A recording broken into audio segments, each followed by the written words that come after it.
Testing 1, 2, 3.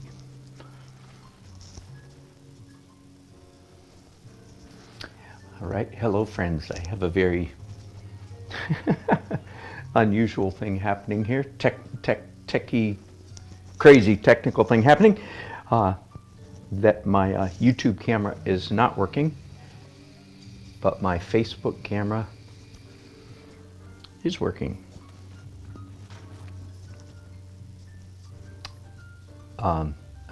Anyway, I won't get into any more detail. I'll just leave it at that for now. Let me see if I can get my,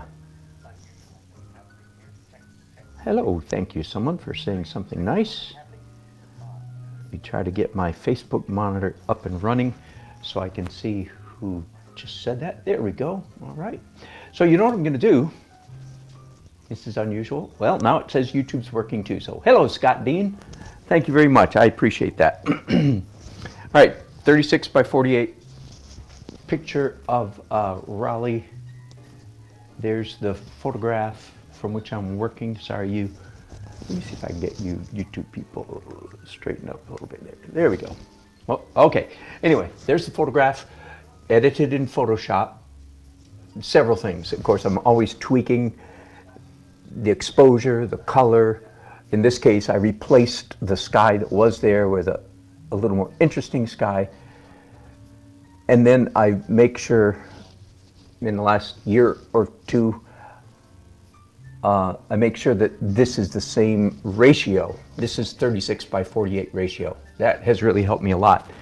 That was a mistake that I made in years past and then discovered how to correct that. So this is my third day, maybe my fourth, forgive me. This is my third day on the painting. And let me try to bring you up to, for those of you who are keeping score, especially on YouTube. Hello, Victor. Thank you very much for that nice comment. Where I left you off yesterday, at the beginning of yesterday, it was acrylics, and I did glazes, various colors of transparent glaze over the whole thing. Then I did a fuzz layer, and then I began doing some final edit, right? Pause. Then all of that I did yesterday dried. And forgive me, I just want to, again, for those of you who are perhaps trying to decipher this crazy way that I paint. So today I've already been painting for about an hour and a half. And when I came back to the painting this morning, this of course was all dry. Now, those of you who are oil painters, those of you who are not oil painters, let me assure you that it is not typical for an oil painting to be dry in 24 hours, 20 hours, right? But I use two things. One is liquid as a gel that makes it dry fast, and the other is when I use titanium white, I use a fast drying alkyd titanium. All right, so that those of you who are oil painters, you're going, what? When I said it was dry. So now I've explained why. So it was dry. So that for today when I came back, guess what is dry? I glazed the whole thing again. What color? Any color I wanted. Did a little more blue up here, a little more purple and dark down here, a little more yellow orange in here, quite a bit more pink in the clouds. And so the whole thing is just a little bit richer. And then, I'll be painting in just a second. And then I did some dark details. So the last thing I did to this painting was some of these dark things, little bits and pieces you see everywhere. All right, enough of that. Let's start painting now. So now I'm back into my second go round, my second application of final edit. Final edit is essentially opaque paint. So lots of titanium white mixed with stuff.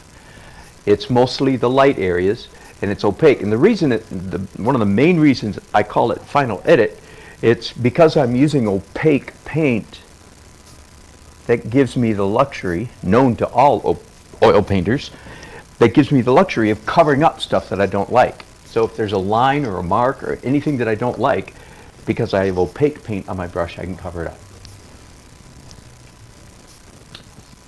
Now, I better stop talking and think for just a minute before I start painting. Yesterday, I already did some final edit, so this is my second go round. Not uncommon in this season of my final edit. Yesterday, I know I keep saying I'm going to start painting in a minute. Forgive me, but yesterday I did most of my final edit right in here. And actually, I was thinking, oh, I've got hours and hours to go yet. I've got a long way to go. And then I went away, had supper, came back and looked at it and said, oh, wait a minute. Whew, glad I quit.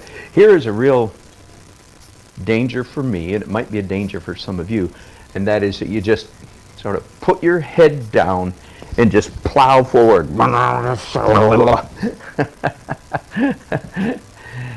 And sometimes you plow yourself where you shouldn't have plowed. So that's one vote for standing back, like I'm doing right now, looking at your painting from a distance and getting a different feel for it. Because, of course, I want this area right here. I don't know what is the focal point. This is the focal region. I'm not sure the focal point. Maybe this, very distinctive. This is my hometown, Raleigh, North Carolina. The shimmer wall is the key element. This building, which will have a blue cast to it, very important. Right at the moment, and in the photograph, the lightest, whitest stuff is happening right in that building. And I think I'm going to indicate that. I'm going to follow my photograph in that regard. So that might be my focal point. But be that as it may, I have to be very careful that I don't carry like this degree of detail too far out into the nether regions of the painting. Does that make sense? If I do this much detail, like what I've already done here, the painting will be way too hard-edged. And the viewers, those people who look at the painting, their eye will be undirected or untethered. That is, they'll be free to look. If I were to make that mistake, they would be free to look up here, free to look down here, here, here. And some of you are saying, well, isn't that what you want? Don't you want your viewer to be free? And the answer is no. Heck no. You do not want your viewer to be free. Oh boy. And if I go down that path, I'm just going to be talking for hours. So let's stop right there. The best art in the world is the art in which the artist manipulates the viewer most skillfully. Same thing is true of music. The best music, the music you and I love, whatever kind it happens to be, doesn't matter. The best music is the music which the composer or performer manipulates us the most skillfully. That's what brings us into ecstasy, not I'm free to look wherever I want. All right, that's as far as I'm going to go with that. So I need to decide where to start. I might start right here with the lightest thing, and then up here also is a light thing. Yeah, I think I'll do that right now. Let me see a bunch of people saying a bunch of stuff. Thank you. Hello, Christopher Gower. Hello, Susan Martinek. You are correct. Your fuzz layer is the soft, misty look. Exactly. Hello, Tommy Potter.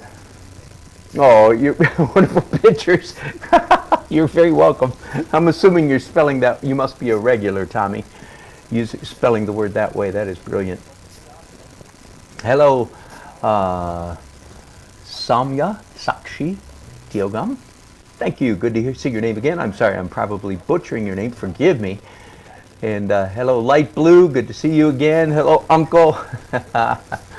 I sent you guys. Uncle sent me a tip yesterday, and he said it was to take the kids out for ice cream. And so we actually did that last night, and to our favorite ice cream store. And I sent Uncle a video of my 4 grandkids and their mom and my wife saying thank you. So, Uncle, that was a real treat. We really had fun doing that.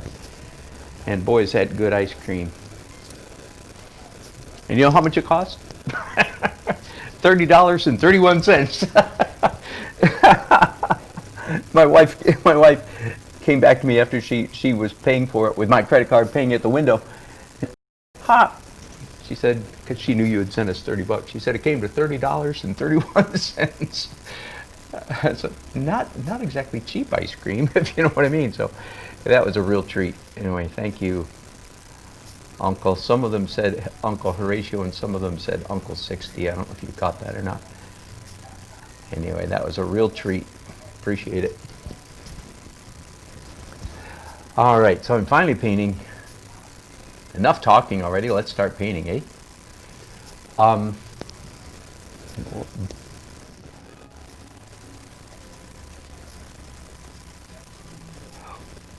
So this is my second go-round, my second layer, my second phase of again, what I call final edit. Now, for years and years and years, my final edit layer actually was also my final phase or final stage.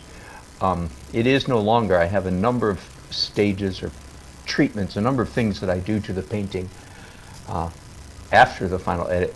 But I still use the term because it really is the perfect description of what I'm doing. I'm deciding, because I have, again, I already said, but because I have opaque paint on my brushes, that allows me to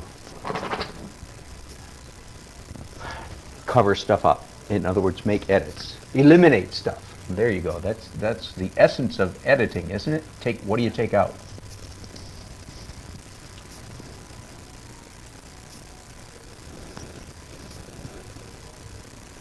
And I want to move in this phase, in this stage, with considerable caution. I've said often that if someone were to only touch more foliage, maybe, if someone were to only see me paint the first, say, 8 or 10 layers of my painting process, if that's all they saw, they would have the impression, they would say, oh yeah, if I may characterize myself through someone else's voice, they would say, oh yeah, Dan Nelson, he's that guy, he paints with 2 hands and he paints wild and crazy, he just goes like this, right? That would be the impression that they would have if they missed seeing me do this phase, the final edit. So all that wild, I'm still painting with 2 hands, but the wild and crazy motions is pretty much a thing of the past. That's out the window. That's gone now. Now it's carefulness. And of course, that's as some of you are going, wait a minute, isn't that dangerous? Yes, yes, yes, yes. So this is the danger now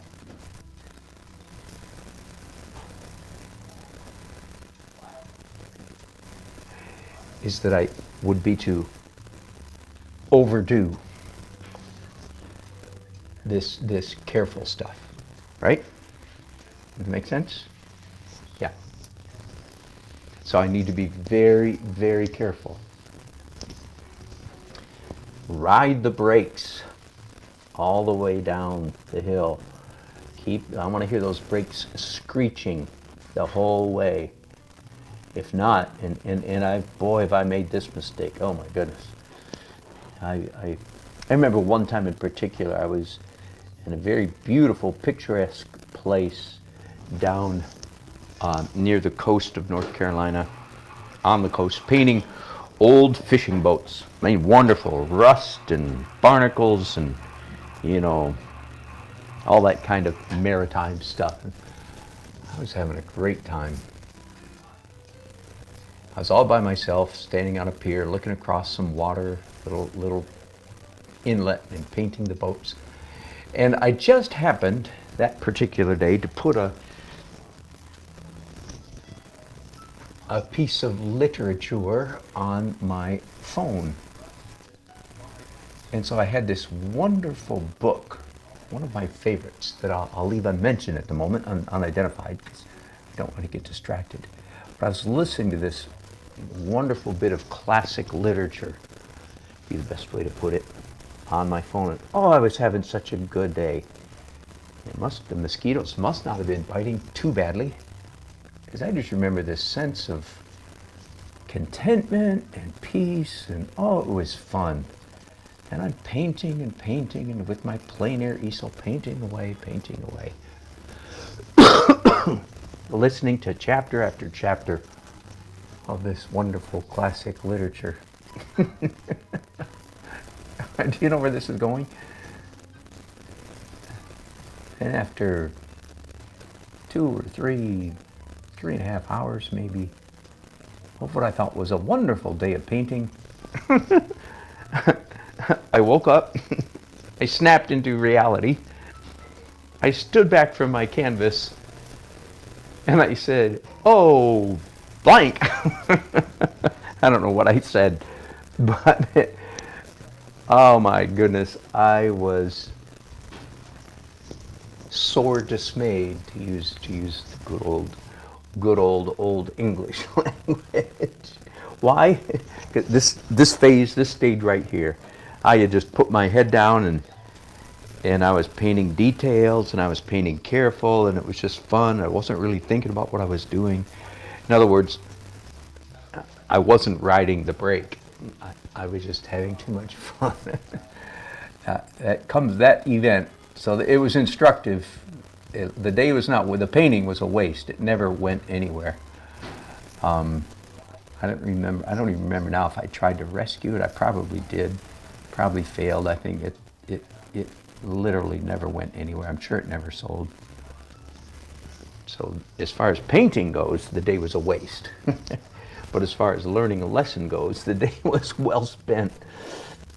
Ride the brake, careful. Especially in this phase, in this stage right here, which is, clearly, the careful stage, the precise stage, the whatever other words you'd want to use, the tight phase of the painting process. So you're right. All of those descriptors should give me caution. Careful now. Be careful. Right. As long as I keep my wits about me. It is actually true that actually I can, truth be told, which I'll try to do most of the time. Y'all's presence on YouTube or Facebook, broadcasting with you guys watching, actually can produce the same thing in me many times.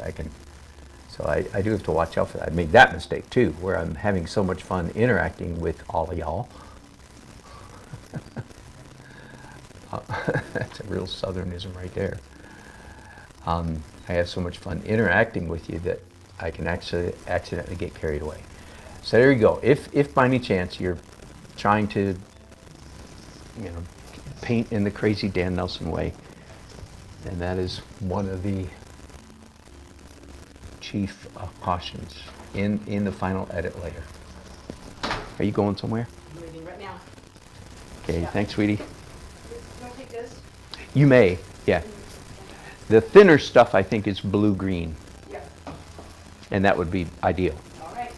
Okay, thanks, sweetie.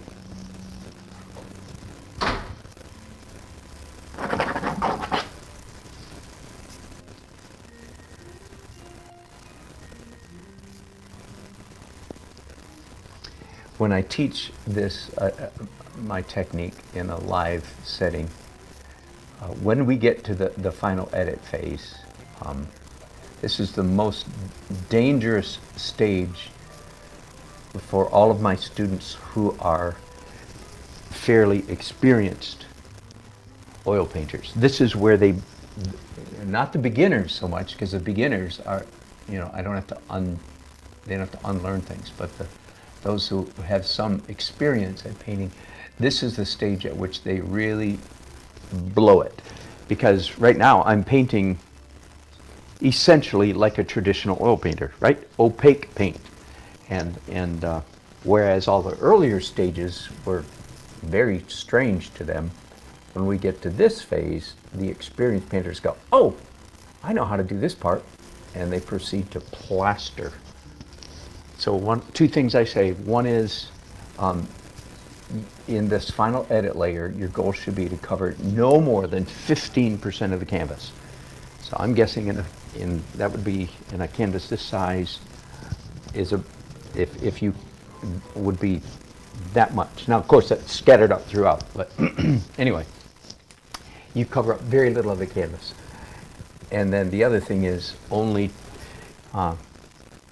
if you put down two marks that are contiguous, that is, they touch each other. Put down two marks with your brushes that are contiguous, that touch. Just a technical way to try to help the student not plaster, that is to say, cover up everything that's underneath.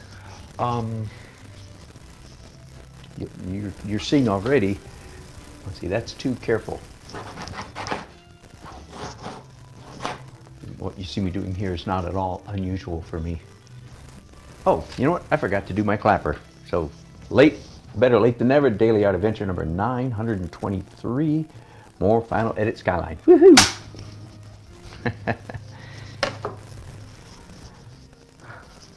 Hello, Raven6. One of my old Facebook watching originals, huh, Raven? How are you doing, my friend? You're in Raleigh here somewhere, right? I know you're in the area. Anyway, I always think about you, Raven. I've probably said this more than once already, but this is 3 years ago when I started out broadcasting on Facebook. And Raven was a regular. I still remember that. And I started in the winter. So when summer got here and I put shorts on, and Raven said, nice legs. I probably told you that already. You're famous in my head, Raven, today too, but thank God you can't see my legs, so there will be no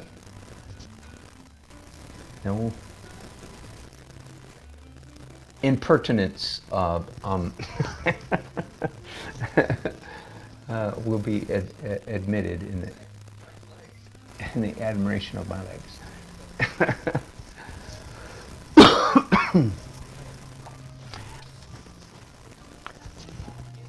I'm sorry, and my cough is, I actually don't have a cold. I'm still recovering from a scratched throat. A week ago, I had a colonoscopy and woke up with a scratch in my throat. So I've just put a rag on my finger, and I want to tell you that, again, over the last year or so, I think it would be fair to say this, what I'm about to do has become standard operating procedure. When I put a mark down, typically with a brush and paint, right? I'm painting. I put a mark down, more often than not, I come back and mess it up. Okay? I've already messed it up with scratching the brush handle, but it didn't mess it up enough.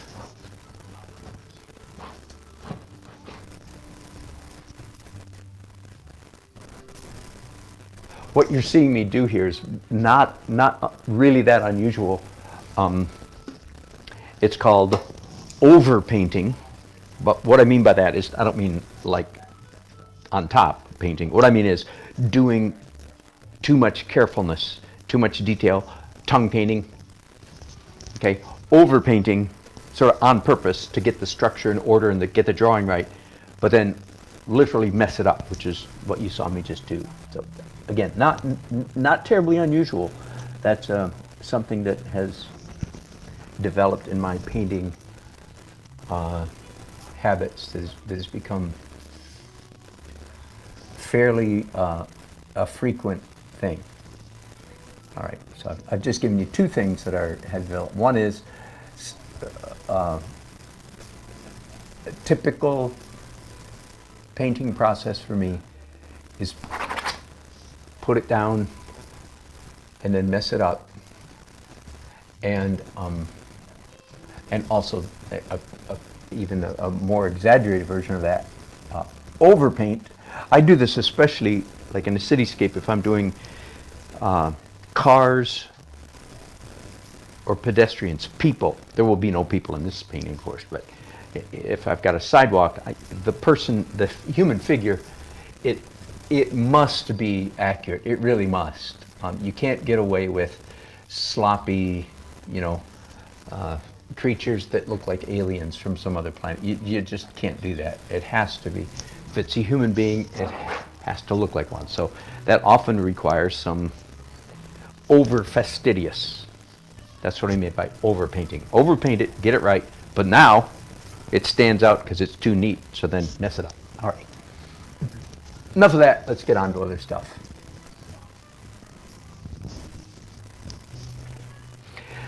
And again, let me point out that the work that I just did on this building, even though I have messed it up,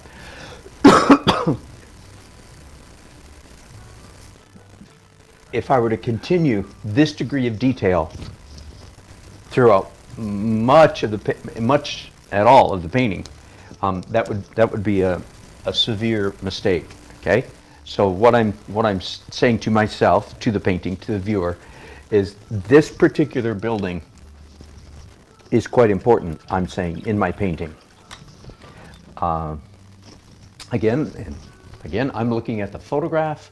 I'm getting cues or clues from the photograph as I look at it. I'm trying to pick out, okay, what are the most important focal points in this painting? And I believe this building is one, partly because of the color. Purple up here, blue here, those colors in the midst of this orange painting, right? Another one is this purple, pink, violet. It's called the shimmer wall. It's one of the most important architectural features in our city. And then this is just a parking deck, but because it's so bright. So those three in particular, and then possibly this one roof way down here, and maybe again this glow here. Anyway, that's the way my brain is working, and I'm feeling good about the decision to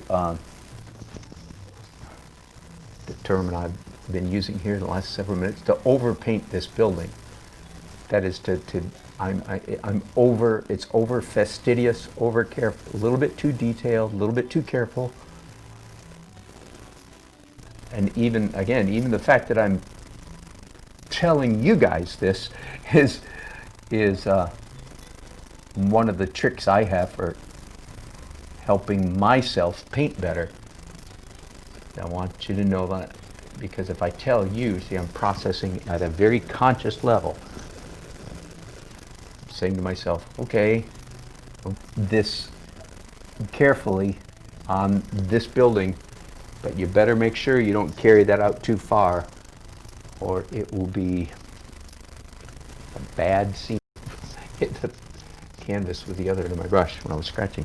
So scratching like this is, in my estimation, is minimal messing. I am messing up the painting, but only in very, very tiny ways. This brush has a much broader, blunter tip. I love the handle end of this brush, by the way. It's great for scratching. And so this makes it a much wider mark. So and then of course this is even wider still. It's probably more information than you really needed, but you got it in. Yesterday evening, while my wife and I were driving with our daughter and our 4 grandkids to get the ice cream,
All right, let's see. Whew. All right, sorry about that. Um, um, oh, that was my fault. I go through batteries, AA batteries, at such an alarming rate that I did try some rechargeable batteries. So that's what happened. When I checked my battery strength when I started the broadcast, and it was fine. But in the 10 or 15 minutes that I've been broadcasting, 20 minutes, 25, whatever it's been, those batteries already died. So there we go. There's my answer. There's my answer about the rechargeable batteries. Unfortunately, not a good option. All right, so everybody back now. Thank you for letting me know.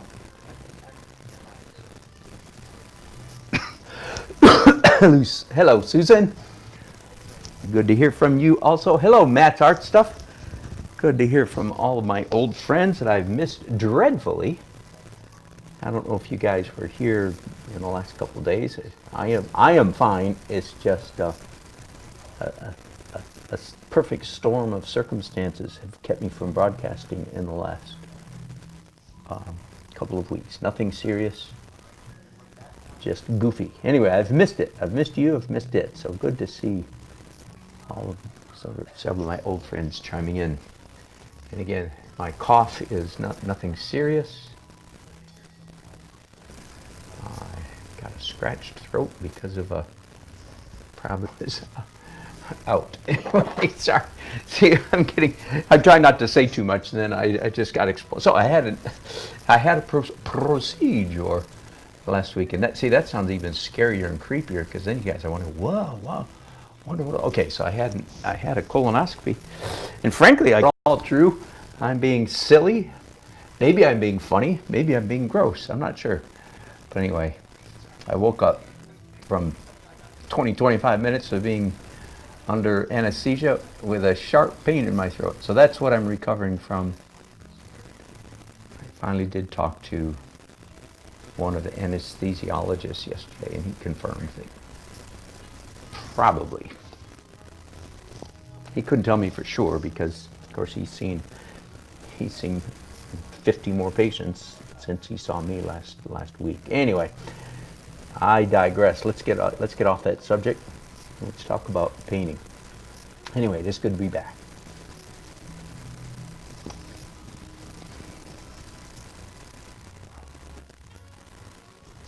And we do have some hissy noise, don't we?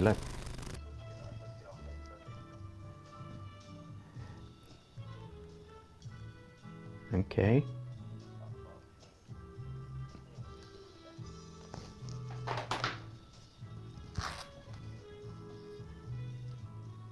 There, I think that's quieter. Less hissing. Hello, Muskie. Is the sound good now? I think it's okay now. All right, thanks guys for alerting me.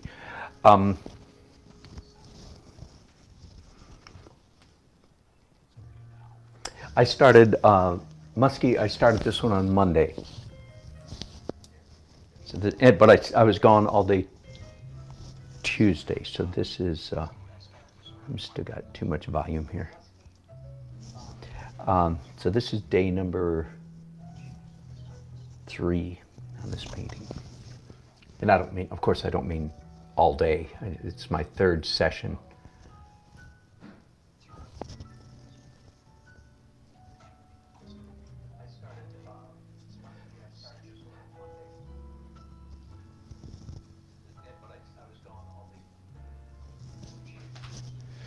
And the kind of stuff I find myself doing right now is correlates to what I sometimes call my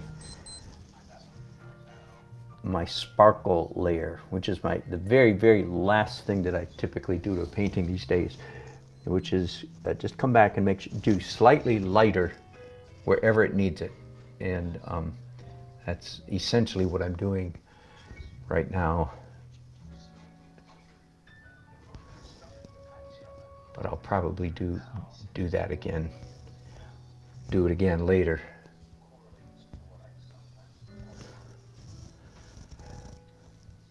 And now I'm back into conventional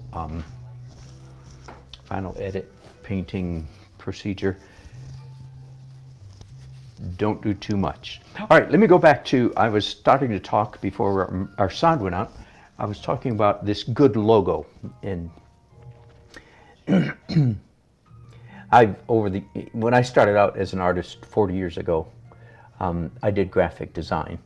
I'm very, very happy. Shortly thereafter, not too many years into it, I abandoned graphic design and was able to make a living just as an illustrator, and was much happier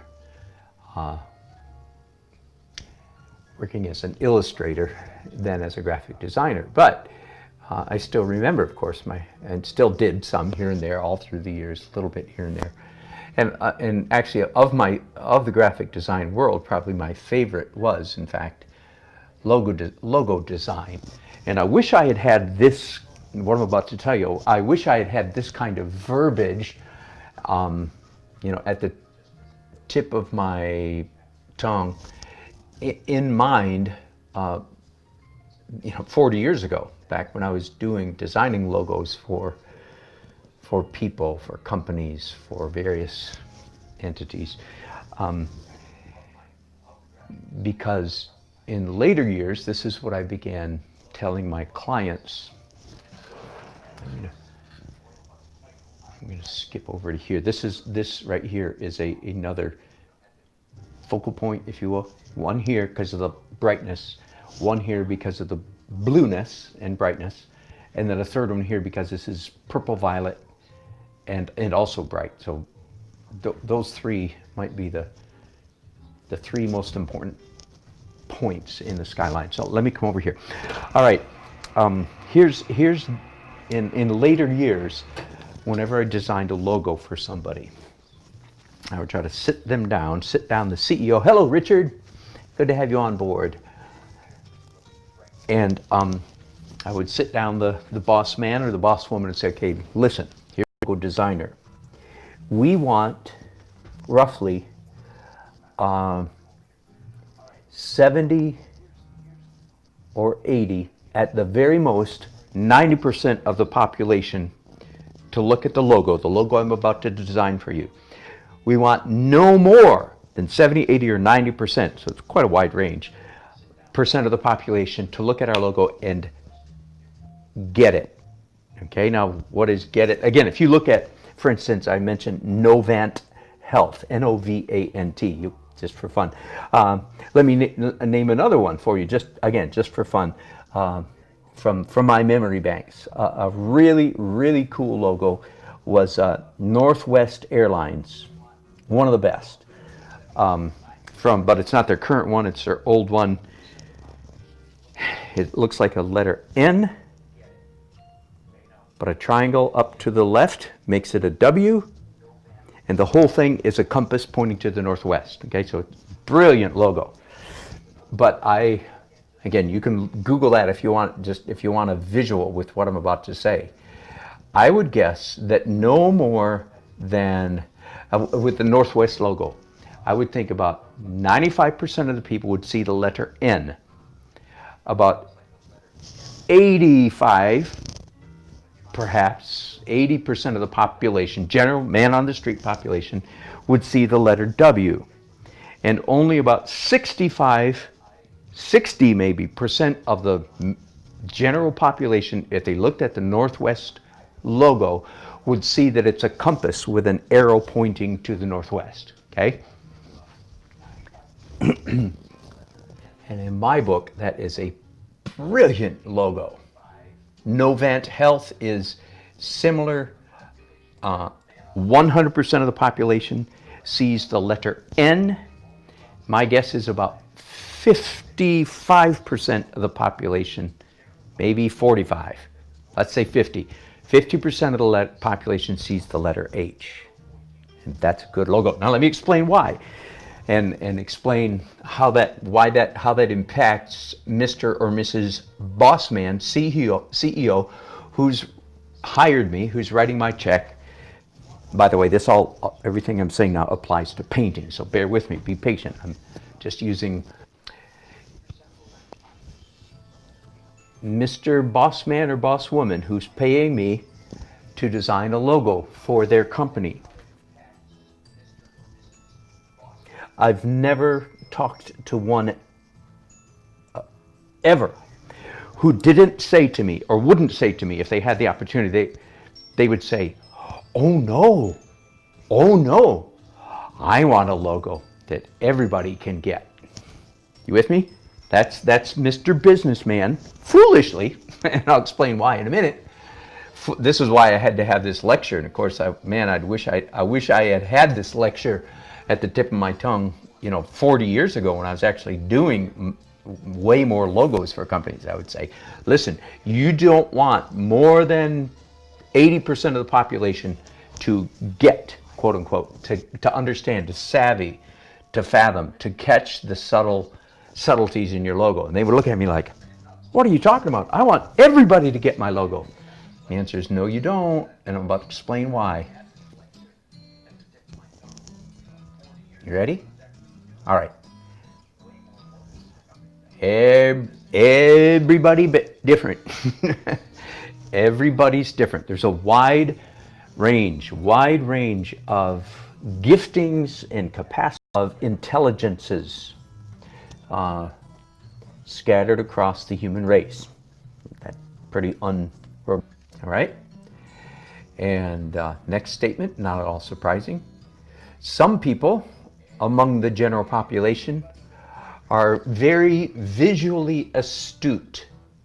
They just, who knows why? I mean, most of us artists, we fit into that category. I would venture to say that all visual artists actually fit that description. We are artists partly because we are visually astute. We didn't do anything to become this way. Maybe our parents did something, but I'm not saying we're any better as human beings. Oh, no. Just as there are people who can whack a golf ball and make it go straight down the fairway, yay for them, boo for me, I can't do that, I don't care. I don't give a flippin' rip if I never hit a golf ball for the rest of my life. I'll go to my grave completely happy, never hitting another golf ball. I've played probably 6 rounds of golf my whole life. It was fun, I don't need to do it anymore. You with me? So I'm one of those that I don't care about golf, just don't even care. I'm glad other people have fun, and I got a whole list of things, longer than your arm, about things I don't care about. Why? Because that's not who I am. That's not my gifts, my inclinations, my interests don't even lie in that category, in that realm. The same exact thing is true of people who are visually sensitive.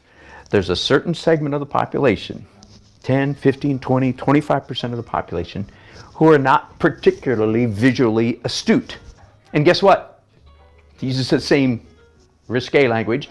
They don't give a flippin' rip that they're not visually astute. They could care less. They can go happily to their grave without ever once seeing the H in Novant Health logo.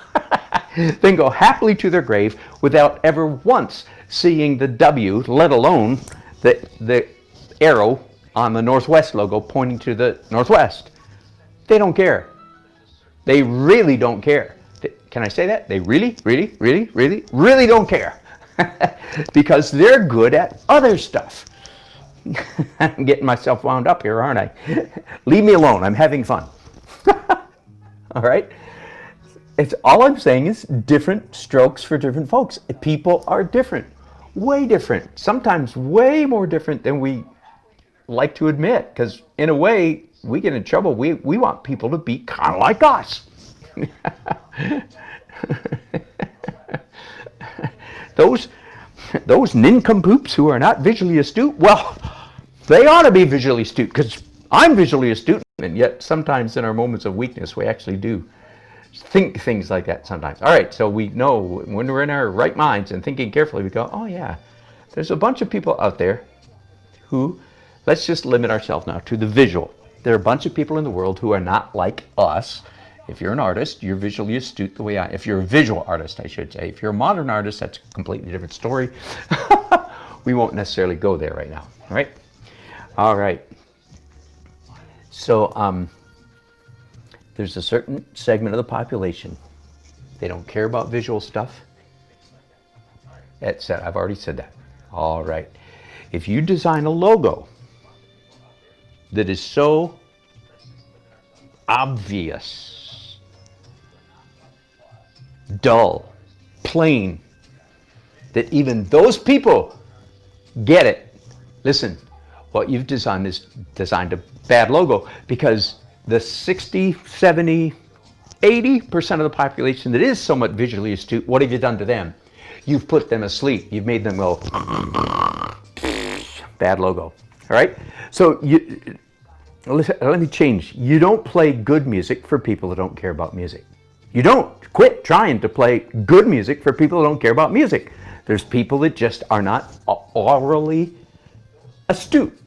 They don't give a flippin' rip about quality of music. So you just leave them be, let them go. If you're a musician, you make music for people who are orally, I'm trying to say that word, A-U-R, orally, not orally, orally astute. All right, now let's talk about paintings. As I was talking, I didn't go nearly to this length. You'll be happy to know I did not afflict all this. I'm afflicting you guys. I didn't afflict my wife and my daughter in the car on the way to the ice cream shop last night. But picking up that logo made me think, hey, wait a minute. This is a good way to talk about good painting. In my opinion, good painting, all right? So this is just different language for saying the same thing. What I'm entering into here is that on my channel, that same old debate between pretty pictures that are accurately, every stroke serves similitude. Every brush stroke or pencil mark, whatever it may be, every stroke makes the painting look more realistic. Been there, done that. It's still kind of fun sometimes for me to do that.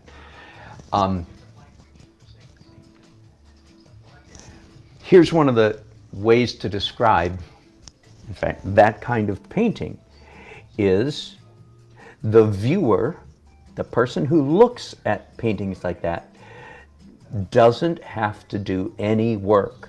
All the work has been done for them by the artist. Are you with me?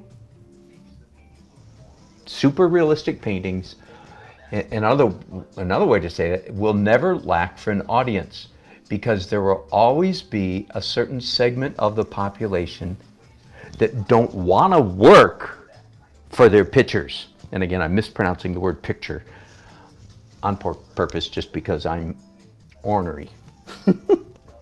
Okay? There will always be a certain segment of the population, doggone it, they don't want to have to work for their supper. They don't want to have to work to see a piece of art. They just want the artist to show them the doggone picture if it's supposed to. I'm imagining, maybe some kind of like Picasso-esque cow or something. Are you with me? There's a certain segment of the population, they are not visually astute. They do want to have pictures in their house, let's say, for instance, but they don't want to work for them. They just want, if it's in fact, they probably tend quite a bit either toward photography, they really want photography, or at least, if they have paintings, they want them to be photographically realistic. And of course, if you're an artist, you have friends.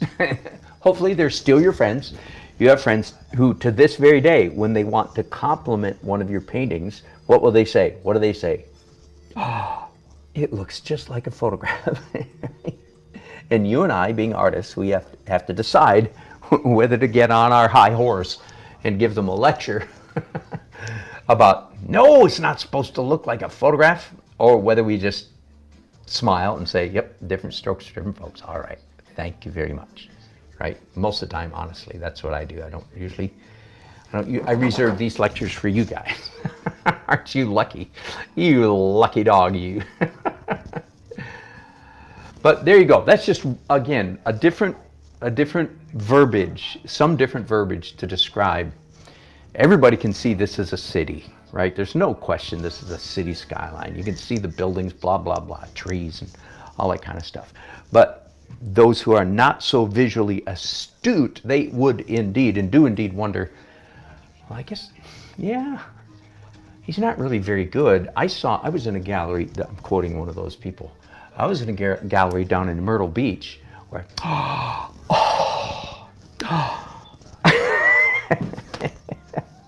you want to hear that again?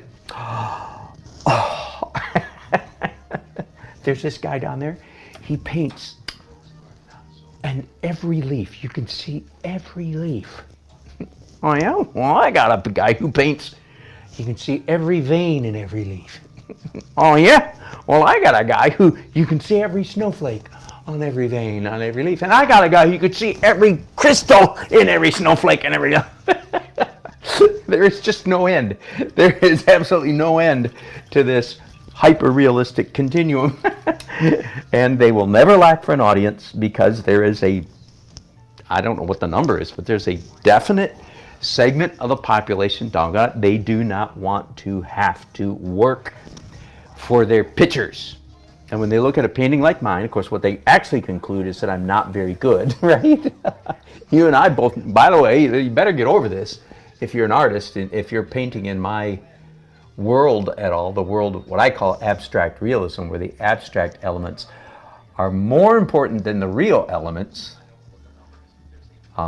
if you're like me, then you better get used to the fact that a lot of your friends think you're not very good.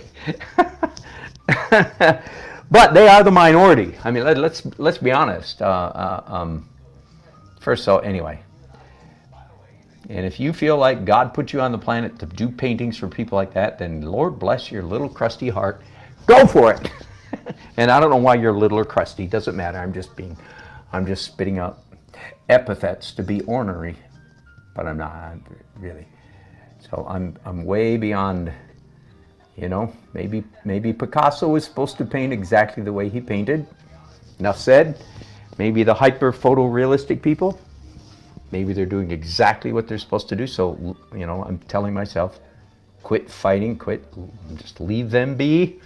Leave them be. You do what you're supposed to do. Now, isn't that just a sweet way to wrap things up here? All of that ranting to say, you just be yourself. I could have made it a lot shorter and just said that at the beginning, couldn't I?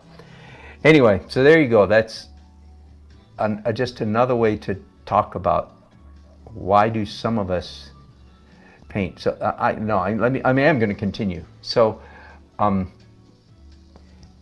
there's a certain segment of the population. Everybody's different, so I'm not saying there's two kinds of people in the world. No, there's millions of kinds of people in the world. But there's a certain segment of the population, for want of a better term, that is fairly visually astute. They really do process. And by the way, let's be honest. There's people that are way more visually astute than me. So maybe that's why they paint in ways that are mysterious to me, right? Very possible. I'm certainly not putting myself at the top of any continuum here. No. We're all different. But there's a majority of the population have some degree of, I would say, visual astuteness, seems to be the word I'm using. Those are the people I'm painting for. So if I get too tight, I put them to sleep. See, and I don't want to put them to sleep. They're the people who actually are good at seeing stuff. So again, each one of us, we have to find where we fit in the continuum. There is no shame.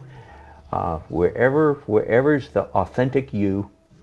I will say, however, though, I will say this.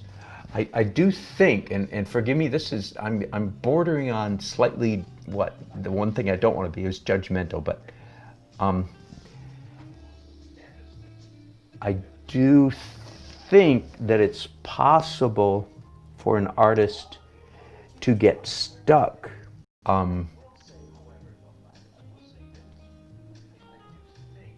Why do they get, not only do I think I used to be this person, I was, But I think more than that, I've seen several people, and I'm not naming names by any means, but I've known too many artists who did seem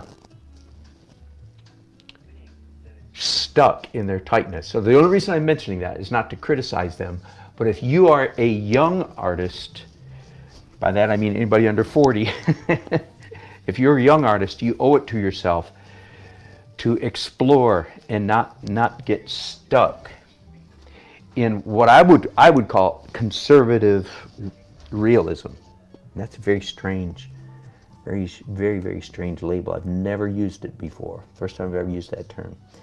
But I'm going to stick with it for the moment. Don't get stuck in conservative realism. And that's not I don't mean political, I mean, or anything like that, or religious conservative, or what I mean is visually conservative, visually cautious. At least explore. Do try to figure out before you land back in hyper-realism, which may be your authentic calling. But there's some people, I think that they might land, so to speak, in what I would call a hyper-realistic, because in fact they are psychologically stuck. That's as far as I'm going to go with that. Again, I'm trying to make people feel better, not worse here. So I don't want anybody to get all navel-gazy or anything. But if you're young, yeah, do consider busting out of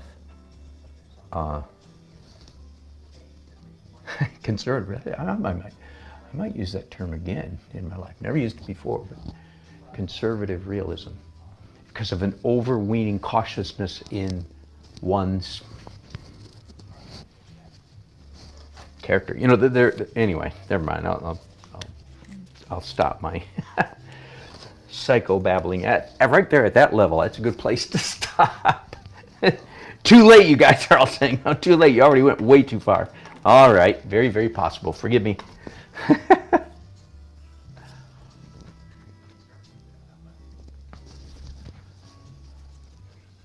I've been talking around it. Hey, let me see what your comments are before I go, though. Hello, Pink Haze Pie. Good to have you with us. And Michael McEwen.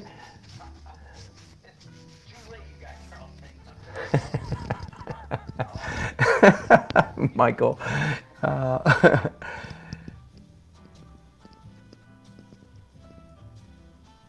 Oh, Pink Haze Pie. Yes. I think that percentages, not, we're not standing by the numbers. I'm not saying those numbers are correct by any means. But yeah, I think it applies to every field of human endeavor. See, when I was young and conscientious, I thought I was supposed to be good at everything, right? One of the best things about getting old is find out, doggone it, you're good at some stuff. Give it up. You don't have to be good at everything. You can't be good at everything. Anyway, so yeah, that's the same. Some people, just really groove, get literature and poetry, and other people just are like, nobody's home. And I might be one of those. That's perfectly all right. And we tend to gravitate, we tend to break up into teams to some degree. People who like poetry, say, tend to hang out with other people like poetry. Just like here we are, a bunch of artists tending to hang out with each other because we kind of understand each other. Yeah, nothing wrong with that. And really, the big lesson is let other people be. But when you're doing artwork, don't erroneously think you're going to get everybody, because you're not. Because there's a bunch of people out there that don't care about what you're doing. I hate to break the news to you. There's a bunch of people out there that don't care about you or what you're doing in coming to grips with that reality, don't you think? What? What? I'm so important. How can they not care about me? They do not care about it. Let's see, Facebook. Anybody over there say anything? Yeah. A little bit. Hello, Sherry Dayton Maxwell. Luciana Kali Van Hoek. Thank you very much. You're very nice. Thank you. I know, again, I probably overpronounced your name there. I'm guessing it's Luciana, but it might be Luciana. Dutch last name, Luciana. See, your first name is Italian, your last name is Dutch. You're one mixed up character, my dear. Don't worry, I insult everybody this way. I have a very soft place in my heart for the Dutch. The closest I have to a hometown is Grand Rapids, Michigan. And if you're Dutch and you live in America, then you know why I'm saying that. And then I went to college at Calvin College in Grand Rapids, Michigan. So again, and generally had a good experience there. Not in their art department. It's never mind. Let's not go there. I've talked about my college art experience. Usually I don't name the college I went to, so it's too late. I've already named it, so I don't want to start saying bad things about them. It was a typical university art department. That's enough said. That's enough. That's all I'm going to say. Anyway, so I have a lot of Dutch friends I grew up with. Dutch names all around me. And I've been to Amsterdam, I forget, 2 or 3 times, 3 I think. I'd have to sit down and say, no, wait a minute, was that the same trip or 2 different trips? Anyway. And been out in the countryside. That is prompted by Van Hoek. Okay, I better be careful here. I'm having so much fun talking to you guys. Am I over painting? Yeah, it's very possible. I think I'm safe. But I better start tapering off drastically as I head into these other regions. What I'm doing right now is pretty typical as an artist and for a painting, right? That most of the details tend to be toward the middle. As we go out, it gets. Let me say that can be a cop-out. That can be a cheap, the vignetting process, if you will, can be sort of an easy way out, a cheap way out. Because generally speaking, you want to try to retain some rest zones in the middle of your painting and some slightly higher energy. So you don't want it to be like a target. High energy, detail, edges, high energy, then by rings, less and less and less and less. That would not be, in my opinion, a very pleasant effect. So it's predictable. That alone would tell you that, oh, that's probably not a good idea, is it? So right now, see, I'm up here on this building, much further away from the intensity of the center of the painting, doing pretty high energy, right? Little dots. Here, I'll zoom in just for a second so you can see what I just did there.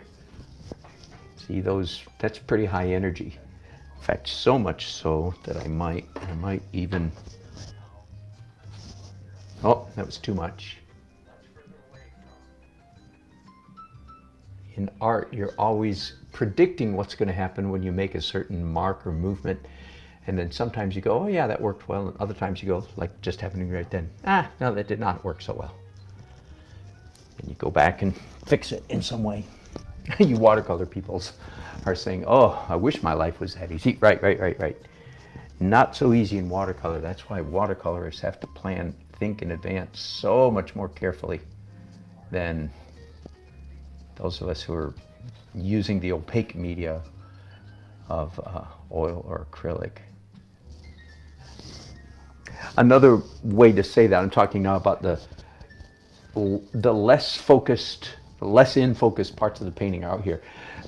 There's a real fine line, and you really have to try to find this balance. There's a real fine line. Whoops, let me zoom you back out. Whoa.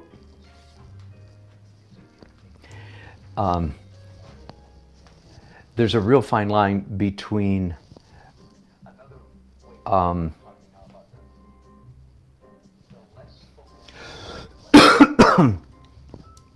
we lost Facebook here for a minute. There's a fine line between going too soft or fuzz, a fine line between that and just leaving it so it looks as though the artist walked away unfinished. Real balance, careful balance between unfinished versus loose. Okay. Hello, David. Looks like we might have permanently lost our Facebook friends because of camera malfunction. Just leaving it so it looks as though the artist walked away. Careful balance between unfinished versus. Ade Olu, you say about yes. I likewise. You are correct. I have a very dear affinity with the Dutch because Dutch and Flemish because of their paintings. That is definitely part of it. I do indeed.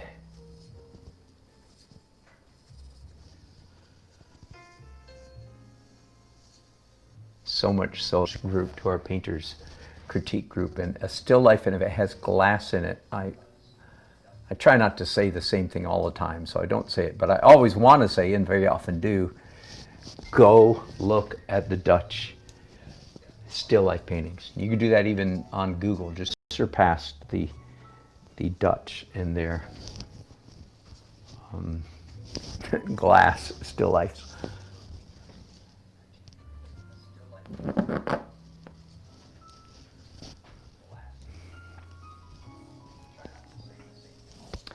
All right, forgive me here just a second. I'm going to leave a final chat with my Facebook friends.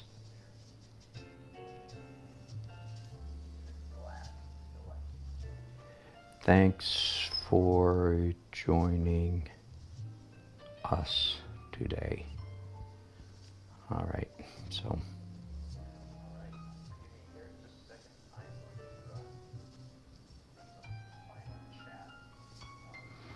All right, I'm going to say goodbye to our Facebook friends then. Glad we got to have them for that long. And you YouTubers, you may suffer with me longer if you want. It's up to you, isn't it?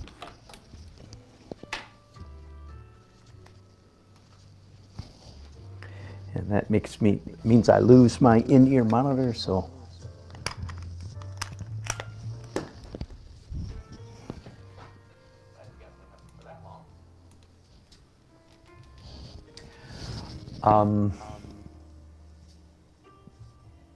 At the moment, I'm thinking this is, at least for this stage. Let me, since many of you won't be able to join me probably for the later stages, this is the final edit layer. What do I do after this? This used to be my final layer, but now okay, so glad you asked. Let me tell you. Maybe today, later, if depending on how my schedule goes, probably, I think I can do this today. I will do broken color as a completely separate and distinct layer from this one. Broken color is where I match the values, lightness, darkness. So down here is real dark, like a 7-8 value. I'll mix up a color like red, any color that's not here. This is purple blue, so I'll do brown, red, green, that contrast to this, and put in little abstract marks. They hardly need to be representational, but of the same value. It creates a shimmer, literal shimmer, because of the way our brain works, which I've talked about before, I won't talk about it now. Because of the way our brain works, it literally creates a shimmer. All right, excuse me just a minute. I have a guy at the door. Hello. Hello, my favorite friend. Hello, come on in. I'm in the middle of broadcasting. Oh, really? No, it's Hello, you must be Randy. Randa. Oh, Randa. Yes, Good to close. meet Nice to meet you. you too. Well, thank you for helping out my dear buddy Doug. Oh, okay. And I am broadcasting. I'm right in the middle of broadcasting right now. So do you need anything from me? No, I was just going to let her meet you. Good to meet Yeah, nice to meet you. you. I'm sure I'll Thank see you you. again. I'm sure so too. Look at some The of garage her is artwork open, that right? she might Oh want to yeah, talk yes. about. Step in there or walk in here. Thank you.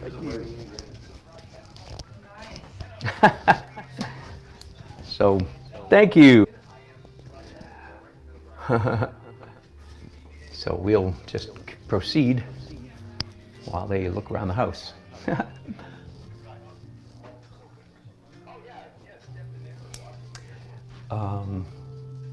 Almost. Oh, so I was telling you what comes next after is broken color. And then after that, I may do another glaze, maybe, over the entire painting and then wipe out areas with a rag. That's very possible. And then typically the very last thing that I do now is sparkle, which includes any impasto, thick if I want it, and palette knife for the variety of texture. And then I'm almost certainly done at that point. Okay, so in case I don't broadcast that part, or in case you miss it or don't ever want to come back again, then which we can understand, there you go. That's where I'm going from here, probably. Right now though, I'm not doing broken color. I could, and I've often thought maybe when I get a better artist in the future, I will just incorporate as I think most painters would do. They would incorporate the broken color phase right into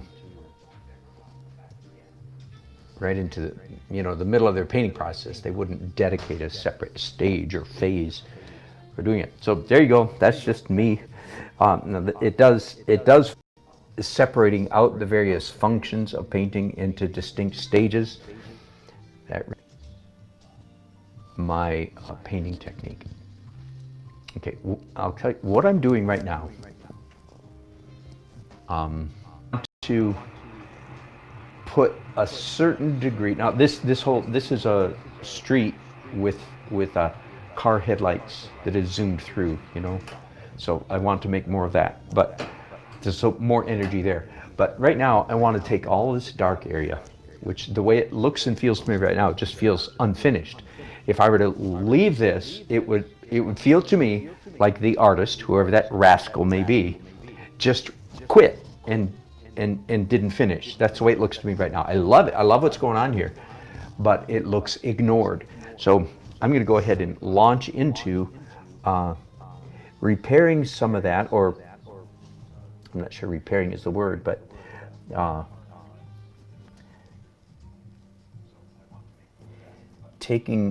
let's take care of this this impression that at the moment it's giving me. If I were to leave it as it is right now, it would feel to me like I just walked away prematurely. Okay, and the main trick I have, the main trick that I possess for alleviating that, this is all very dark. So most of the colors that I'm mixing up are quite dark and muted. In fact, I'm trying to actually to match pretty closely. So right now I've got sort of a, well, brown, it's just brown.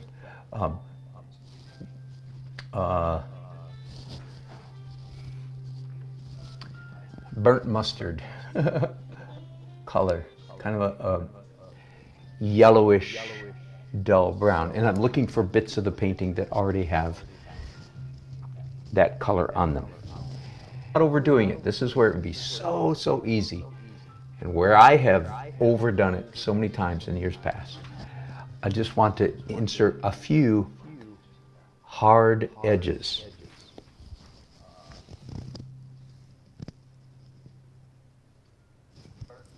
I hope, Coach, you guys can hear my other monitor. Thank you, David. I'll turn that down a bit. Okay, thanks. I didn't realize you could hear it. Thanks for the tip off. What? You don't want to hear me twice? What's the matter with you?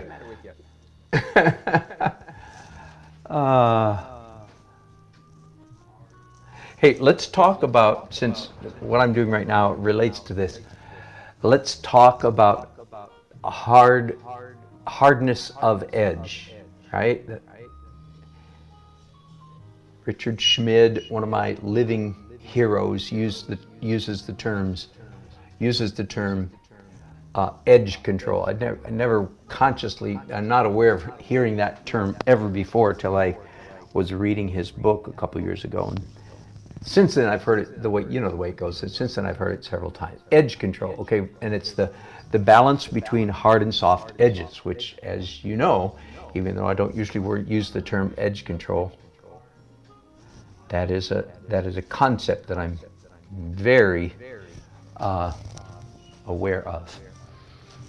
So, but how that actually literally plays out in the painting world might be a little bit of a surprise to some of you. So let's talk about that just a little bit. What is it that determines the hardness of an edge? Because there's actually a couple different answers to that question, a couple of different elements to go into. No, you can leave it open. Thanks, Doug. Good to see you. Can I get a couple of your cards for me? Because I can give her one if she was following that little artwork. Aww. Did you find it? Yeah. Nobody used it. I put it. Oh, no. I do. I'm so sorry to interrupt you. No, that's all right. I'm sorry. I'm not able to be more hospitable. Is Randa out here? Yeah. I will. Yeah. Okay, Randa, good to meet you. Sorry, I can't be more friendly. Bless you. Thanks, Doug. All right.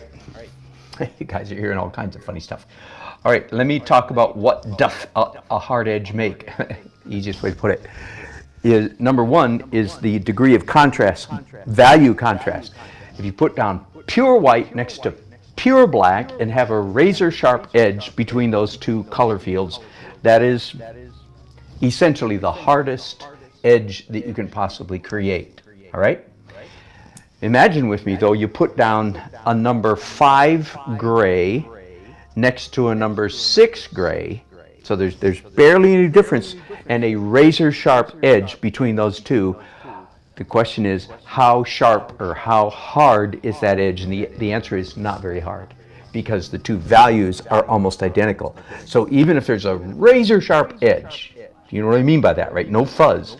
Razor sharp edge, if the two colors are very close in value or color, either one, then that comes off as a pretty soft edge. And that's really essentially what I'm doing now, or at least what I hope I'm doing now.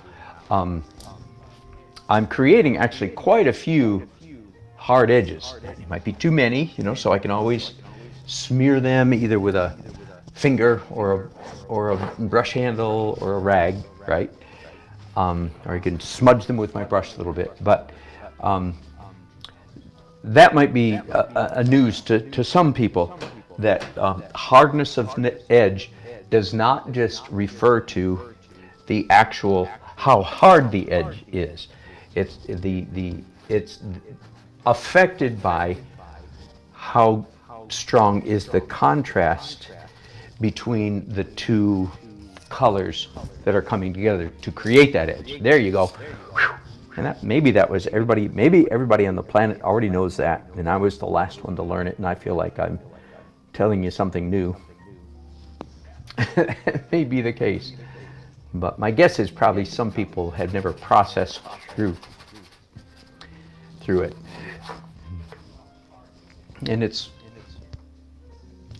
just but they're not very hard because they're almost the exact same color between the two areas that come together. Whew. Was that clear as mud? I hope not. I hope it was much clearer than mud. I'm going to stuff dark brown. I'm using quite a bit of my favorite color killer.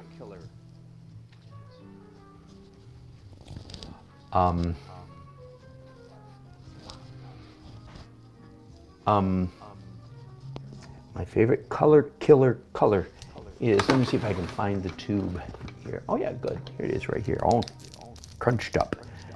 Tube.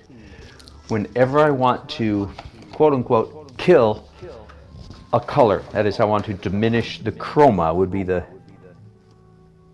I think, the more technical term, or make it less colorful, to use kind of ordinary human being language. If I want it to be less intense of a color, my go-to tube, you can use it, you can do anything, of course. You just go across the color wheel to kill any color, right? If you have a red but it's too red, you want to kill it, use green, right? Obvious.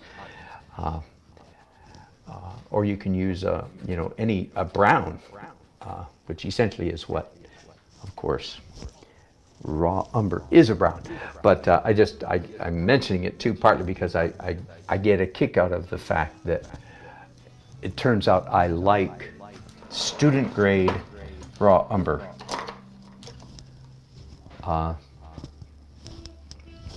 For killing color. It just tickles, funny to me. Student grade works better than high quality because the pigment count is lower, so I don't have to be quite so precise in my, when I stick my brush in the pile of paint, I can just grab most good quality paints and low quality is the pigment load, how much pigment is in it. You do need to watch out when you're using student grade paints, watch out for light fastness. You do not want to use paints that are going to fade, but raw umber is a pretty stable pigment, so I don't think I'm in really any trouble at all. In 100 years, I don't think my raw umber will suffer any degradation worth mentioning. All right, I am just about out of gas. Not quite, but this broadcast has gone on, like all mine do, for nearly eternity. And plus, I really am at a point where I do need to step back from this. I think I'm. Oh yeah, I have a little bit of edges to do. Same concept. I'm going to try to match the colors that are up here, but insert just a tiny bit of hard edges into the sky. But they won't feel very hard because the color that I'm putting down will be almost exactly the same as the color that's already there. Okay, so I'm talking subtleties here. Yeah, good time for me to take a break. I'm happy with the painting, but I've still got a ways to go. It's a 36 by 48 inch painting with a very busy subject matter, so 7 or 8 or 10 hours in a painting this size is not extravagant, I don't think. I would guess, I'm just trying to, since I mentioned that, I would guess I've got 8 hours in it right now and probably 2 to go, so maybe 10 hours when I'm done. But I don't want to, by saying that, put a pressure on myself to hurry up. That's usually I mean, I paint better if I paint fast, but I don't want to would not be a good idea. All right, so thank you all for your wonderful company. And David mentioned some I agree, I think you're right, David, this painting will really benefit from broken color. I'm happy that because it's so yellow, orange, brown, right? The overall painting is so yellow, orange, brown. I'm glad that I've got this real strong, subtle blue down here. You can already see it somewhat. And there's blue in the corners. So there's a breadth of color in the painting. But David, I think you're exactly right. There's little hints of green, but I need to make more of that. There's little hints. Let me explain why. Why, and I don't know if this is what David was thinking or not, but probably reflecting on it. All things being equal, which of course many times all things are not equal, but generally speaking, the human eye enjoys a full breadth of color. Generally speaking, the human eye, brain, mind, enjoys a full breadth of value, from charcoal, velvet black, to blistering white, and everything in between. Again, every time I say that, I can't help but thinking of a Ansel Adams photograph, right? Generally speaking, now there are exceptions, of course.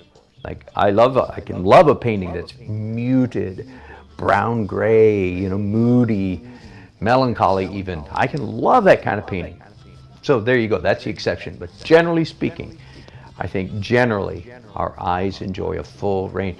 If I put some green in this painting, which I will certainly do, there's already hints of it here and there, but I'll punch it up. The green will actually make the red appear more redder.